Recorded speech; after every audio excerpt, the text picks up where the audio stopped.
Y boom, boom, ahí estamos grabando FENCast, grabando. Hoy con alguien que descubrí thanks to some of his photography at eventos de la escena. I think it was particularly some pictures related to Little Jojo. But regardless, as I mentioned, he's a photographer. So far, por lo que he visto, he focuses a lot on the scene and stuff like that. Pero we'll find out further across the interview. Estamos hoy con Smoody. How you doing, bro? Yo, thank you for having me, man. Appreciate it being here. I'm feeling bright, feeling good, man. Awesome, awesome. So, dude, that was a super brief intro right there. But before we go deeper into the interview, uh, what are your handles or where can people find you? So you can find me on Instagram at not Smoody PR, NOTSMOODY and yeah, that's across all platforms. I have a YouTube channel. I have Twitter, Threads, Facebook, also Instagram as well. I run the account of For the Moment Photography, which is my business out here. So you can find me out there too. Pero antes de proseguir con el podcast, ¿sabrían que soy un autor? Sí, pueden conseguir mi libro a través de Amazon. Simplemente escriban Fernando Correa González en Amazon. Eso es Fernando Correa González en Amazon. O si no, pueden ir a Bandcamp y buscar la versión audio de mis libros bajo el mismo nombre, Fernando Correa González en Bandcamp. Eso es Fernando Correa González en Bandcamp. Y ahora, seguimos con el interview. Perfect, perfect. Pues, dude, as I mentioned earlier in the interview, I found you across the interwebs thanks through your photography. I think it was specifically a Little Jojo event.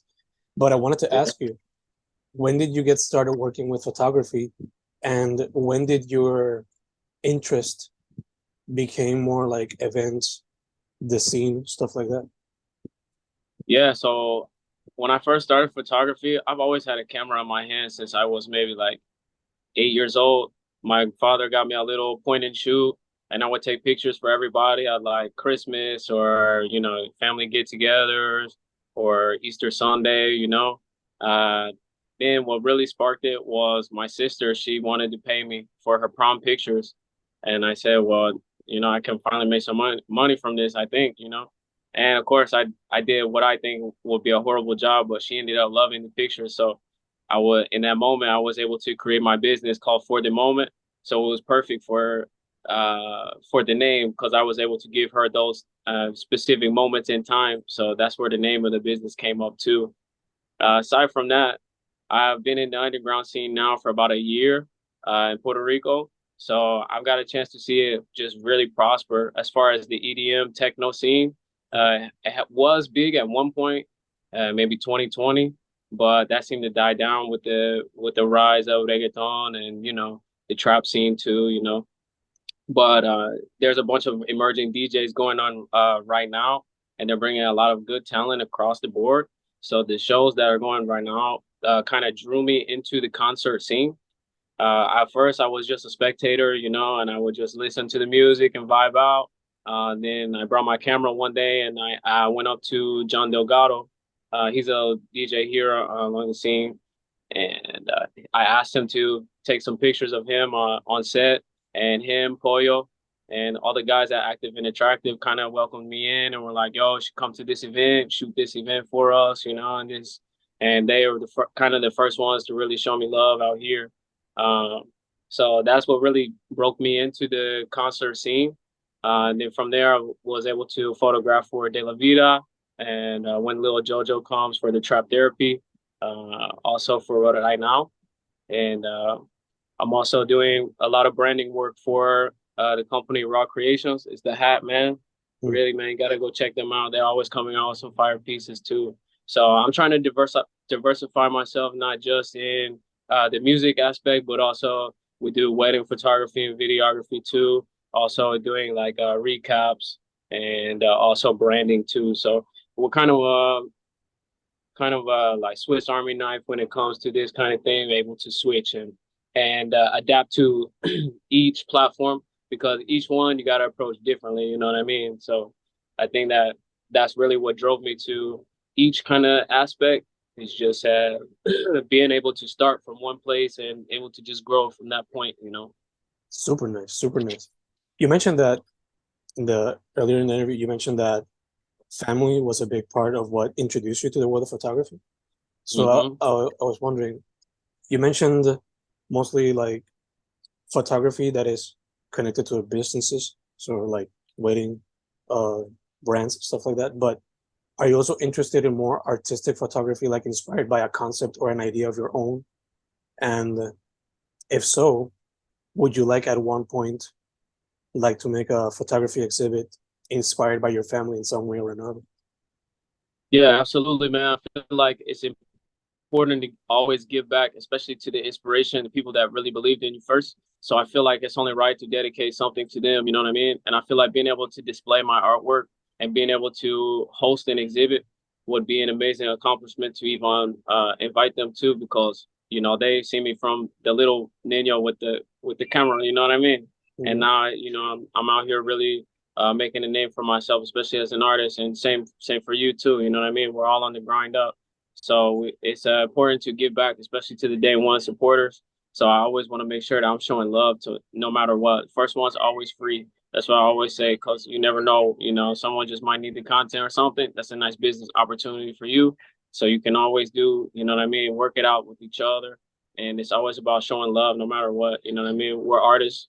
At the end of the day, we're not trying to step on anybody's toes or really do anything like that. It's just being confident in yourself and confident in your work that you know it's going to speak for itself. So being able to give back and let the people know you have a dope product too is also a good feeling too. You know. Sure, for sure. Um, Focusing now more on like personal photography, I guess. Um, what is your creative process like when you do something more personal versus when you do something more like an event when you're on the spot there just taking pictures, looking out for the best photograph, what's it like when you combine both processes? Yeah. So kind of separating, like getting ready for a concert photography. I'm packing up a bunch. I only shoot with prime lenses, so I make sure that the picture is real crisp and clean. Because I'm also in dark atmospheres too, so I don't want to compromise with the zoom lens. Really, that's kind of like nerdy camera talk for my people that know what it is, you know. But I always make sure I got the flash with me and everything like that too, depending on the environment. You never know what you're gonna step into, what the venue has. That's why it's important to go scope the venue out first. And that's why I said before I was a spectator before anything, and I Mm, got a chance to really see the underground scene, like from the clubs to how they consistently improving and changing and having different color schemes and lighting. You know what I mean? So it's a consistent adjustment. But as far as my own projects, I'm always trying to push a creative idea, something that has to do with mental health. I'm a huge mental health advocate, especially for men. You know what I mean? There's not a lot of outlets for men to really express themselves. So I feel like through photography and videography, I'm able to really get my ideas that are really inside. That it's kind of like my journal. You know what I mean? mm, So it's just being able to push that creative idea and how the message is going to resonate with the people, but also like getting my story out as well too. But as far as that goes, it's always storyboard planning, making sure that this type of shots, and for the type of shots, this is free game for photographers that don't know. You go to the website iCandy and you can check out a bunch of shots, and it gives you a list of uh, what the shot is, how the photographer achieved it, and you can kind of go and create your own process off of you know whatever you are looking at that point. But it's important to maintain your own individuality. Don't go out and copy the same. You know what I mean? Put your own twist to it. You know what I mean? So it's always important to just stay ahead of the curve. And whenever you have that creative idea or spark, gotta write it down or something. You know what I mean? Because sure. eventually you're gonna have a. There was an analogy with a water faucet, and it's draining, draining, draining. And it says you're thinking. You Mm, know, and then there's another picture of the same water faucet, but a bowl underneath, and it says writing it down. So all your mm, thoughts into the bowl, you know what I mean? So it's more you keep them, even if you don't use them, more you keep them, you know what I mean? Just as long as you're sitting on them, as long as you have them written down, you know what I mean? Eventually you can put it into action. You just got to have that vision first, you know? for So sure, for sure, for sure. Um, Dude, earlier in the interview, you mentioned that you first started with a point and shoot. Have you ever considered going back to that point and shoot or something similar and using it now, applying the knowledge that you have now, the skills that you have now? Yeah, definitely. I think that the way videography is going right now is kind of more retro style, more like eclectic. Like we're doing a lot of VHS, a lot of Super 8, all of the old film that didn't get used is what we're using right now, which is why it's so expensive right now for the film. Shout out to my film photographers. You already know, man, that check is crazy, but it's being open to different types of photography too, you know what I mean? So I mean digitally you can definitely set something up in the camera. It makes it a lot easier, but there's something special about the vintage look that I think that videography is really going towards right now, because a lot of people want that authentic feel, you know what I mean? And I think that's what a lot of the old school videos kind of portrays, the authentic feel. So I think that when I go back to the point and shoot camera, I'm gonna try and incorporate some of the like VHS tape. I have a couple of old school camcorders I'm gonna have to mess around with and see if I can get wireless and transfer and all that. But it's all a process, especially like working with the older films, because you can't just like with my camera, I can transfer my photos straight to my phone and I can edit right then and there. But with the point and shoot, you have to plug it up. You have to wait for the file to download. Sometimes it crashes. You know what I mean? So it's all about being patient and how you can really include your own style into the process too. So I feel like it's definitely headed more towards just straight point and shoot, like you know. But I think that it's important to add your own flavor to it, you know, your own flow. Yeah, your own sazon, if you will. Now that we're talking about point and shoots, different types of cameras, it has often go either way.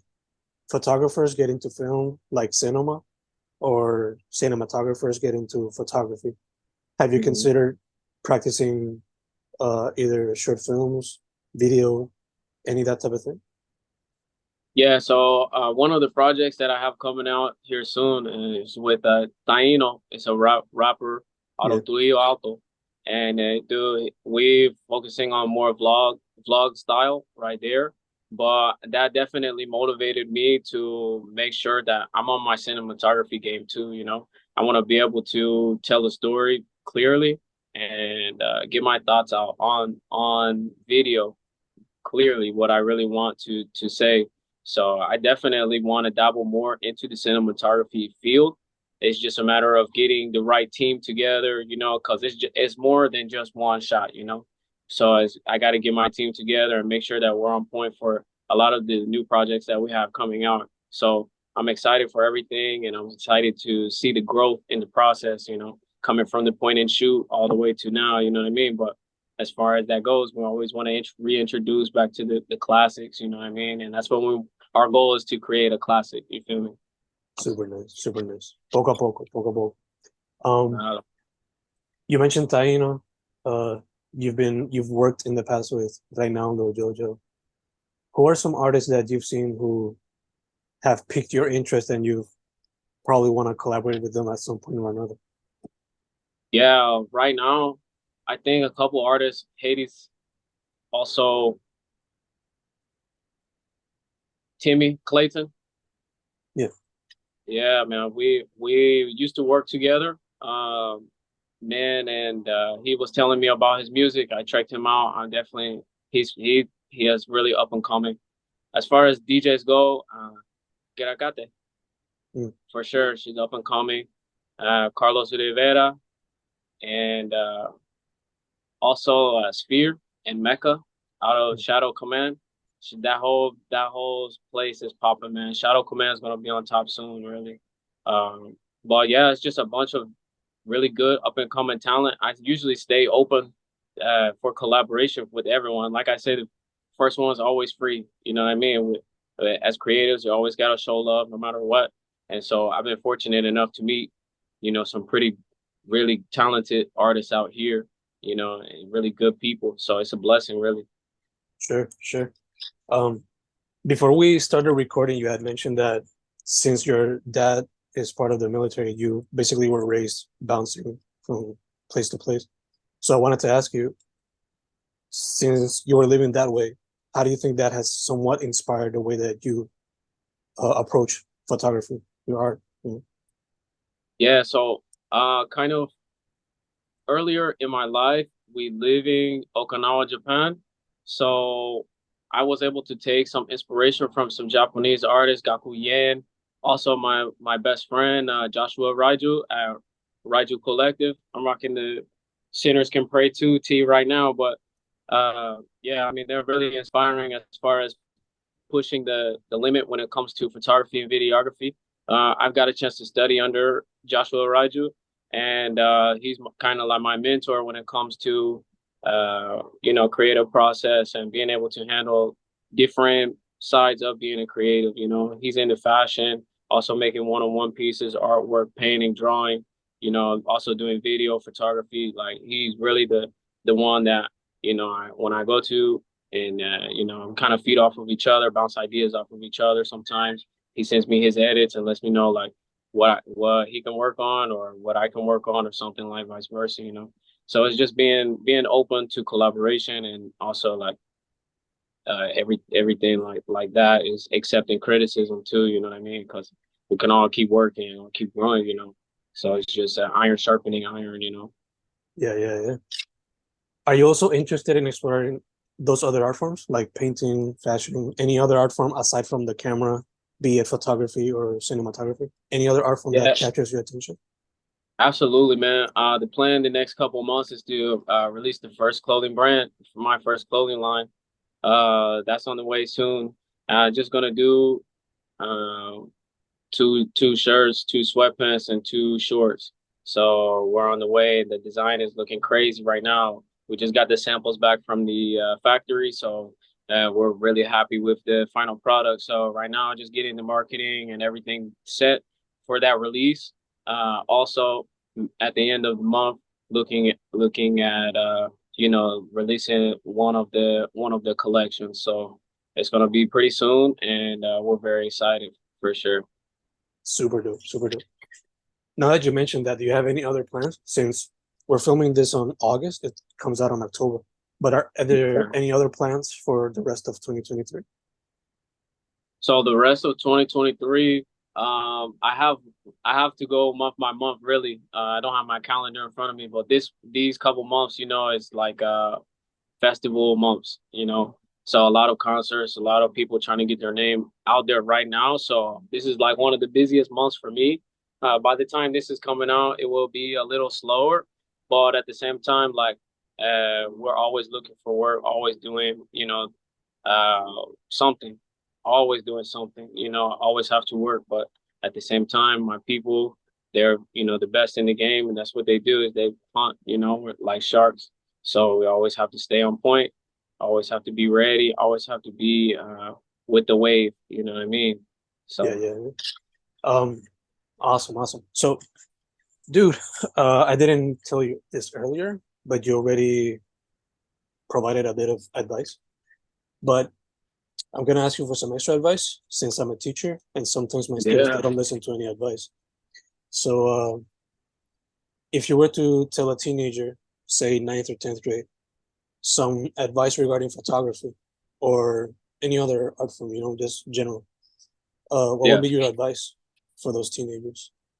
Man, my advice to teenagers would be don't compare yourself to anybody, really. Like, we are each our own individual, and no matter how hard you try to replicate someone else's work, it's not going to come out the same because that's them. You know what I mean?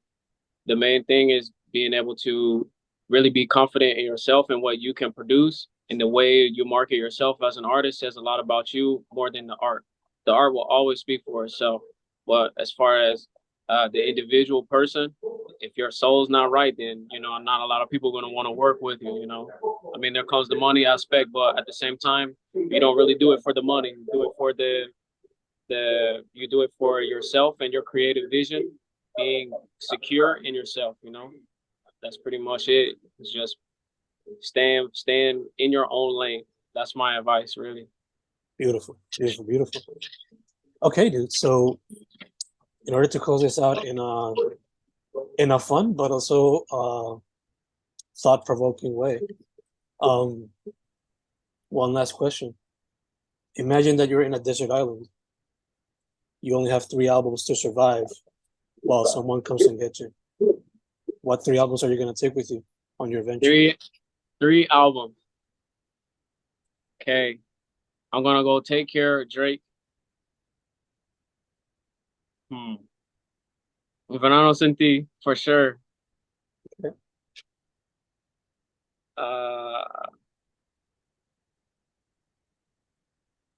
Star Power, Wiz Khalifa, for sure. Interesting. Okay. Yeah, Okay. Yeah, man. Something with a little bit of everything there, you know? Yeah, man. I try to listen to everything. As far as being a photographer, you always have to stay on top of trends and waves. So there's my favorite waves, and then there's some not so favorite. You know what I mean? So I like it. I like it though. solid, bro. Yeah. So before closing out entirely, tell people your handles again, email, website, whatever else. Yeah, bro. So you can find me once again on Instagram, not Smoody PR, NOTSMOODY PR, on across all platforms. And you can also find my business on Instagram as well, for the moment.jpg. So look me up. You know, if you have any business, any work like that, check me out. And I'm for sure be around in your scene. So if you see me, say what's up, man. Will do. First things first, thank you for saying yes. It was super quick. We did it. No problems with the internet, no problems with the power. So it's all good. Yeah. Second thing, lots of health, lots and lots of health, lots of blessings as well. Yeah, And, bro. Igual a ti. Yeah. And third, pa'lante. Siempre pa'lante. Metiendo mano. Yeah, man. I like your work. Keep it up. Keep on flexing for the kids, you know, putting everybody on, really. Thank you. Will do. His name is Smoody. His Instagram, not Smoody PR. My dude, thanks once again. Gracias, bro.